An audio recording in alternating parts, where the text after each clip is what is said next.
Have you ever felt like no matter how hard you work, it's still not enough to be seen? You meet every deadline. You lead projects that move the needle. You deliver, and then you over-deliver. But somehow when the big opportunities or promotions are handed out, your name isn't on the list. If that sounds familiar, you're not alone. Today, I want to talk about a myth that quietly holds many high-performing women back, the myth of the self-made woman. We've all grown up on stories that glorify independence. We're told to work hard, keep our heads down, and let our results speak for themselves. We're taught that needing help is weakness, that asking for support makes us less competent. Find the full transcript for this episode at livingwhileleading.com/79. Welcome to Living While Leading. I'm your host, Sharon Ehrlich, a leadership expert and executive coach dedicated to helping high-performing women step into bold leadership, lead with unwavering confidence, and build the careers and lives they truly desire. Get ready for concrete insights, powerful stories, and strategic tactics designed to anchor your leadership for lasting impact. I've learned over and over again, both from my clients and from my own experience, hard work doesn't speak. People do. And if no one is talking about your impact, your influence stops at the edge of your desk. One of my clients, let's call her Leila, once said to me, "I feel like I've done everything right. I deliver, I lead, I fix problems before they even happen. But when recognition comes around, I'm invisible." Leila's story is far too common.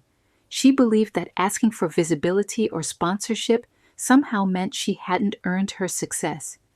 She thought, if I were truly good enough, I wouldn't need anyone to advocate for me.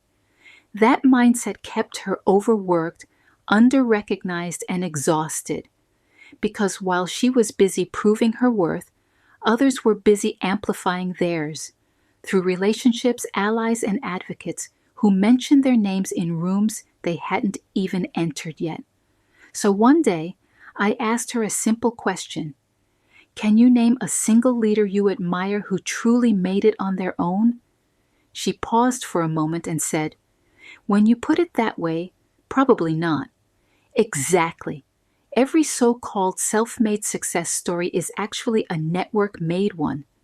Behind every accomplished woman is a web of mentors, sponsors, and allies who helped open doors, provide guidance, and advocate for her when she wasn't there to do it herself. The problem isn't ambition, it's isolation. The turning point comes when we stop seeing connection as dependence and start seeing it as a strategy. Leila and I began working on reframing what visibility meant for her. Instead of thinking about networking as something artificial or self-promotional, she began to see it as a natural extension of her leadership. She started small, just 30 minutes a week focused on building relationships and visibility.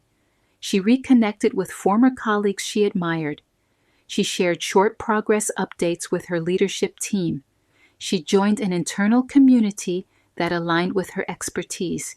Within 3 months, she was invited to co-lead a cross-departmental project, the kind of opportunity that had always gone to others. A few months later, her manager nominated her for a promotion. Her work hadn't changed. Her relationship with visibility had. Here's the lesson. You don't need to be more. You need to be seen. The self-made story feels noble because self-reliance looks like strength. But real strength isn't doing everything alone. It's knowing when and where to align.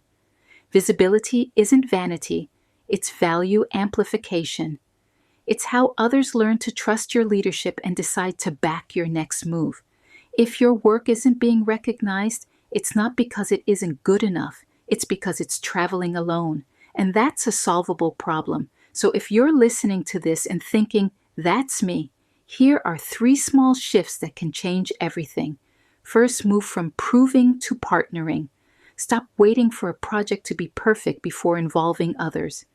Invite collaboration early. When people co-create with you, they naturally become advocates for your work. Second, shift your focus from doing more to being known for more. Instead of expanding your task list, expand your visibility footprint. Share updates, insights, or lessons learned. Let people see how you think, not just what you produce. And third, move from "I'll figure it out" to "who already has." Every challenge you face has someone who's been there before. Asking for guidance isn't weakness, it's acceleration. When Leila embraced these shifts, something powerful happened. She didn't just gain visibility, she gained confidence. She started showing up differently in meetings. She spoke about her work with clarity instead of hesitation. She stopped apologizing for being ambitious. And the organization began to see her the way she saw herself, as a strategic leader, not just a reliable doer.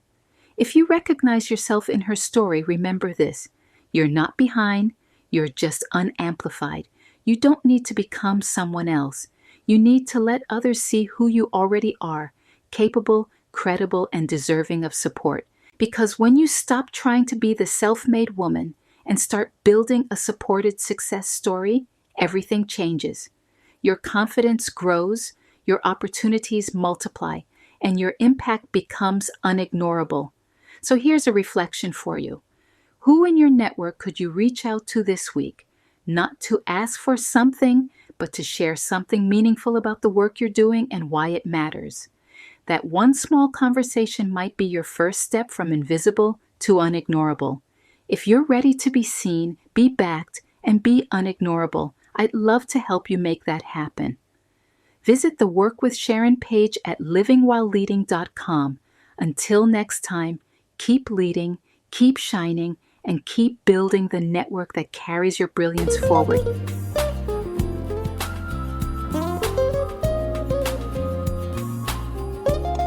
Thanks for listening today. This is your time. Give yourself permission to reclaim what's important to you and be who you want to be. If you're getting value from this podcast, please subscribe, share it, or write a review. And connect with me on livingwhileleading.com or on LinkedIn. And don't forget to tune in next week.